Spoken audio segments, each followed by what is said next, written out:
ഞാൻ ഇന്നിവിടെ വന്നിരിക്കുന്നത് പുതിയകാവ് മാവേലിക്കരയുള്ള ദീപം ലോ അക്കാഡമിയുടെ LLB എൻട്രൻസ് സ്റ്റുഡൻസിന് ആവശ്യമായിട്ടുള്ള കുറച്ച് ക്വസ്റ്റ്യൻസുമായിട്ടാണ് നമ്മൾ ഇന്നത്തെ വീഡിയോയിൽ ഡിസ്കസ് ചെയ്യുന്നത്. പെൻസുലാർ റിവേഴ്സ് അല്ലെങ്കിൽ ഉപദ്വീപീയൻ നദികളെക്കുറിച്ച് പറയുകയാണ്. നമുക്ക് നേരെ എങ്ങോട്ട് കിടക്കാം, ക്വസ്റ്റ്യനിലേക്ക് കിടക്കാം. ഉപദ്വീപീയൻ നദികൾ എന്ന് പറയുമ്പോൾ നമ്മൾ ആദ്യമായിട്ട് പറയുന്നത് ഗോദാവരിയെക്കുറിച്ചാണ്.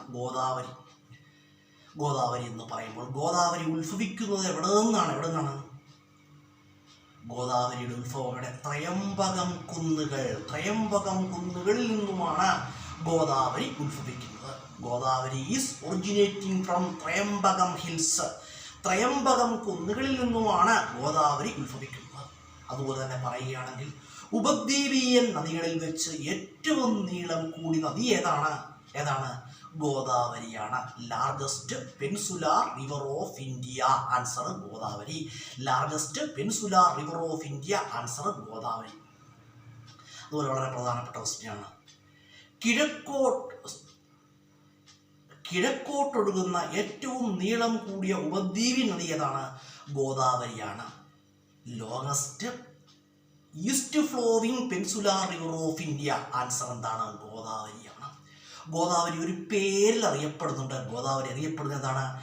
ഗോദാവരി അറിയപ്പെടുന്നത് വൃദ്ധഗംഗ എന്നാണ്. Godavari is known as Vriddha Ganga. Godavari Vriddha Ganga എന്ന് അറിയപ്പെടുന്നു. അതുപോലെ ഗോദാവരിയെ കുറിച്ച് പറയുകയാണെങ്കിൽ നാസിക് പട്ടണം സ്ഥിതി ചെയ്യുന്ന എവിടെയാണ്? ഗോദാവരിയുടെ തീരത്താണ്. നാസിക് പട്ടണം സ്ഥിതി ചെയ്യുന്നത് ഗോദാവരിയുടെ തീരത്താണ്. The major city Nasik located on the bank of river Godavari. ഗോദാവരിയുടെ തീരത്താണ് സ്ഥിതി ചെയ്യുന്നത്. ഗോദാവരിയുടെ തീരത്താണ് നാസിക് പട്ടണം സ്ഥിതി ചെയ്യുന്നത്. ഗോദാവരി എവിടെ പതിക്കുന്നു? ഗോദാവരി കിഴക്കോട്ടൊഴുകുന്നൊരു നദിയാണ്. അപ്പം എവിടെയായിരിക്കും പതിക്കുന്നത്? ഗോദാവരി കിഴക്കോട്ടൊഴുകി ബംഗാൾ ഉൾക്കടലിൽ പതിക്കുന്നു. Godavari falls into Bay of Bengal. Bengal ഉൾക്കടലിലാണ് ഗോദാവരി പതിക്കുന്നത്. നമ്മൾ ഗോദാവരി എന്ന് പറയുമ്പോൾ ഗോദാവരി ഒരു പേരറിയപ്പെടുന്നുണ്ട്. ഗോദാവരി വൃദ്ധഗംഗ എന്ന് അറിയപ്പെടുന്നുണ്ട്. അതുപോലെ തന്നെ നമ്മൾ ഇനി നാസിക് എന്ന് പറഞ്ഞാൽ ഇന്ത്യയിൽ കറൻസി നോട്ടുകൾ അടിക്കുന്ന സ്ഥലം കൂടിയാണ് ഇത് നാസിക്. അതുപോലെ നമ്മൾ ഇനി പറയുന്നത് കൃഷ്ണാനദിയെക്കുറിച്ച് പറയുകയാണ്. കൃഷ്ണാനദി എന്ന് പറയുമ്പോൾ നമുക്കറിയാം, അതായത് തെലുങ്കു ഗംഗ എന്നറിയപ്പെടുന്നത് എന്തിനെയാണ്? കൃഷ്ണയാണ്. River Krishna is known as Telugu Ganga. അതുപോലെ കൃഷ്ണാനദി മറ്റൊരു പേരിൽ അറിയപ്പെടുന്നുണ്ട്, പാതാളഗംഗ എന്നറിയപ്പെടുന്നു. River Krishna is also known as Patala Ganga എന്നറിയപ്പെടുന്നതും നദി ഏത് തന്നെയാണ്? കൃഷ്ണ നദി തന്നെയാണ്. അതുപോലെ പറയുകയാണെങ്കിൽ നാഗാർജുന സാഗർ അണക്കെട്ട് സ്ഥിതി ചെയ്യുന്നത് എവിടെയാണ്? കൃഷ്ണ നദിയിലാണ്. നാഗാർജുന സാഗർ അണക്കെട്ട് ഏത് സംസ്ഥാനത്താണ്? ആന്ധ്രാപ്രദേശിലാണ്. Nagarjuna Sagar dam constructed across the river Krishna. Krishna നദിക്ക് കുറുകെയാണ് നാഗാർജുന സാഗർ അണക്കെട്ട് പണികഴിപ്പിച്ചിരിക്കുന്നത്. അതുപോലെ തന്നെ പറയുകയാണെങ്കിൽ കൃഷ്ണാനദിയുടെ ഉത്ഭവസ്ഥാനം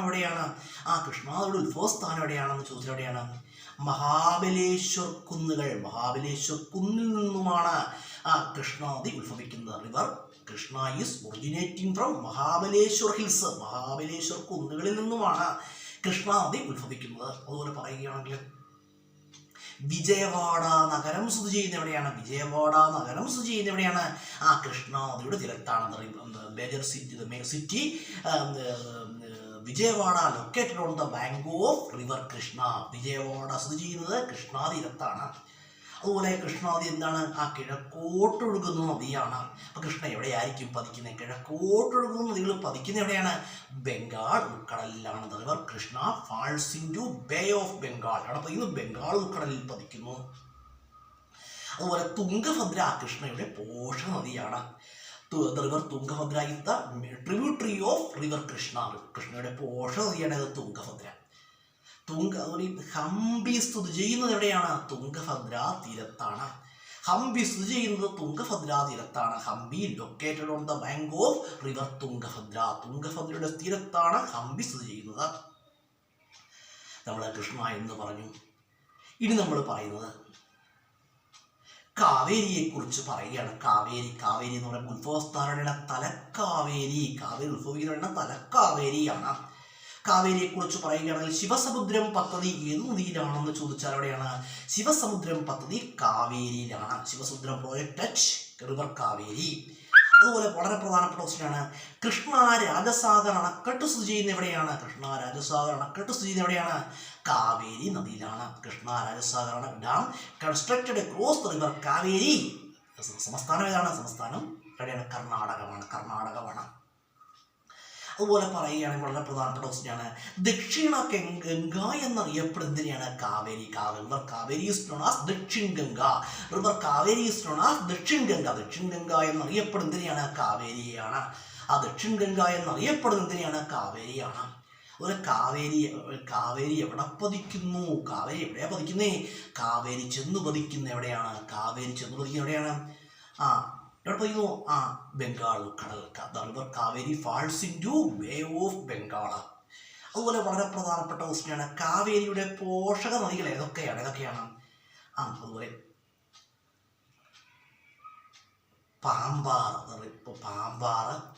അതുപോലെ തന്നെ പാമ്പാർ ഏത് നദിയുടെ പോഷക നദിയാണ്? കാവേരി നദിയുടെ പോഷക നദിയാണ് കേട്ടോ.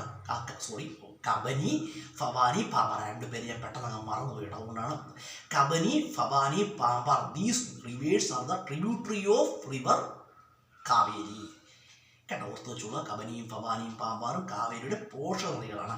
കാവേരി നദിയിലെ തർക്കം ആരൊക്കെ തമ്മിലാണ്? കേരളവും തമിഴ്നാടും തമ്മിലാണ് കേട്ടോ.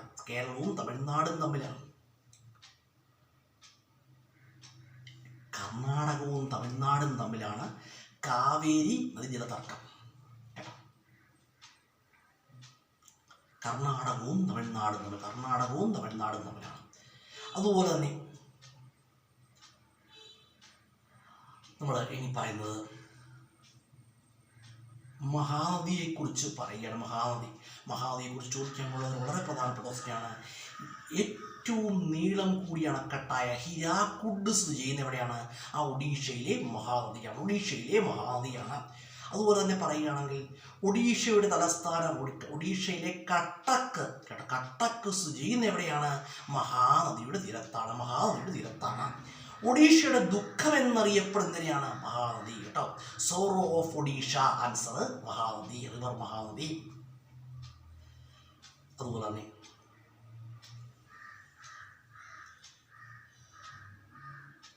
മഹാനദി പതിക്കുന്നിടത്താണ് Bay of Bengal. Mahanadi falls into bay of ബംഗാളിലാണ് മഹാനദി പതിക്കുന്നത്. മഹാനദിയെ കുറിച്ച് ചോദിക്കാനുള്ള ക്വസ്റ്റ്യൻ എന്താണ്? ഹിരാക്കുഡ് അണക്കെട്ട് സ്ഥിതി ചെയ്യുന്ന എവിടെയാണ്?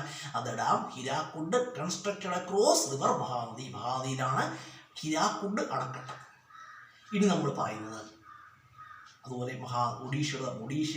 ഒഡീഷയിലെ കട്ടക്ക് ഭുവനേശ്വരൊക്കെ സ്ഥിതി ചെയ്യുന്ന എവിടെയാണ്? മഹാനദിയുടെ തീരത്താണ്. അതുപോലെ തന്നെ ബംഗളൂരു നഗരം സ്ഥിതി ചെയ്യുന്ന എവിടെയാണ്? കാവേരിയുടെ തീരത്താണ്. ബംഗളൂരു നഗരം സ്ഥിതി ചെയ്യുന്ന എവിടെയാണ്? കാവേരിയുടെ തീരത്താണ്. Bengaluru located on the bank of river Kaveri. അതുപോലെ തന്നെ നമ്മൾ ഇനി പറയുന്നത് പടിഞ്ഞാറോട്ടൊഴുകുന്ന ഉപദ്വീപ് നദികളാണ്. നർമ്മദ എന്ന് കേട്ടിട്ടുണ്ടോ? നർമ്മദ ഉപദ്വീപ് നദികളിൽ പടിഞ്ഞാറോട്ടൊഴുകുന്ന ഏറ്റവും നീളം കൂടിയ നദിയാണത് Narmada. Longest west flowing peninsular river of India. Answer നർമ്മദയാണ്. അതുപോലെ ഭോപ്പാലും ജബൽപൂരും സ്ഥിതി ചെയ്യുന്നതാണ് നർമ്മദയുടെ തീരത്താണ്. Jabalpur located on the bank of river നർമ്മദയുടെ തീരത്താണ് ഭോപ്പാലും ജബൽപൂരും. അതുപോലെ മധ്യപ്രദേശിന്റെ ജീവനാഡി എന്നറിയപ്പെടുന്നതിനാണ് Narmada. Narmada is known as lifeline of മധ്യപ്രദേശിന്റെ ജീവനാഡി എന്നറിയപ്പെടുന്നു. അതുപോലെ പറയുകയാണെങ്കിൽ നർമ്മദയെക്കുറിച്ച് പറയുകയാണെങ്കിൽ വളരെ പ്രധാനപ്പെട്ട ക്വസ്റ്റ്യനാണ്.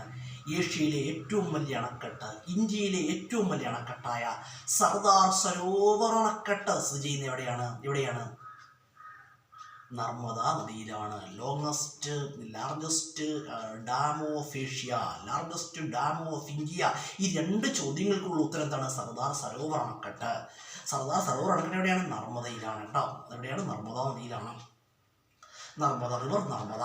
അതുപോലെ ഈ ലോകത്തിലെ ഏറ്റവും ഉയരം കൂടിയ പ്രതിമയായ സർദാർ വല്ലഭായ് പട്ടേലിൻ്റെ ഏകതാ പ്രതിമ സ്ഥിതി ചെയ്യുന്ന എവിടെയാണ്? ആ നർമ്മദാ തീരത്താണ് കേട്ടോ. Highest statue of the world, answer statue of unity. Statue of unity എവിടെയാണ്? നർമ്മദാ തീരത്താണ്. എവിടെയാണ്? നർമ്മദാ തീരത്താണ്. Statue of unity located on the bank of river Narmada. നർമ്മദയുടെ തീരത്താണ്. നർമ്മദ പടിഞ്ഞാറോട്ട് ഒഴുകുന്ന നദിയാണ്. അപ്പോൾ എവിടെയായിരിക്കും പതിക്കുന്നത്? എവിടെയായിരിക്കും? അറബിക്കടൽ. River Narmada falls into Arabian sea. അറബിക്കടലിൽ പതിക്കുന്നു. ഇനി നമ്മൾ പറയുന്നത് അത് വളരെ പ്രധാനപ്പെട്ട ക്വസ്റ്റ്യൻ, താപ്തി. റിവർ താപ്തിയെക്കുറിച്ച് ഒരുപാട് ക്വസ്റ്റ്യൻസ് ഒന്നുമില്ല, എങ്കിലും താപ്തി, സൂററ്റ് പട്ടണം സ്ഥിതി ചെയ്യുന്ന എവിടെയാണ്? താപ്തി തീരത്താണ് കേട്ടോ. സൂററ്റ് നഗരം സ്ഥിതി ചെയ്യുന്ന എവിടെയാണ്? താപ്തി തീരത്താണ്. Surat located on the bank of river Tapti. Tapti എന്താണ്? പടിഞ്ഞാറോട്ടൊഴുകുന്ന ഒരു ഉപദ്വീപിയൻ നദിയാണ് കേട്ടോ. അപ്പോൾ നമ്മൾ കുറച്ച് ക്വസ്റ്റ്യൻസ് പറഞ്ഞു, ഉപദ്വീപിയൻ നദികളെക്കുറിച്ച് പറഞ്ഞു. ഈ ക്വസ്റ്റ്യൻസ് എന്താണ്? വളരെ പ്രധാനപ്പെട്ട ക്വസ്റ്റ്യൻസ് ആണ്, പരീക്ഷയ്ക്ക് യൂസ്ഫുൾ ആയ ക്വസ്റ്റ്യൻസ് ആണ്.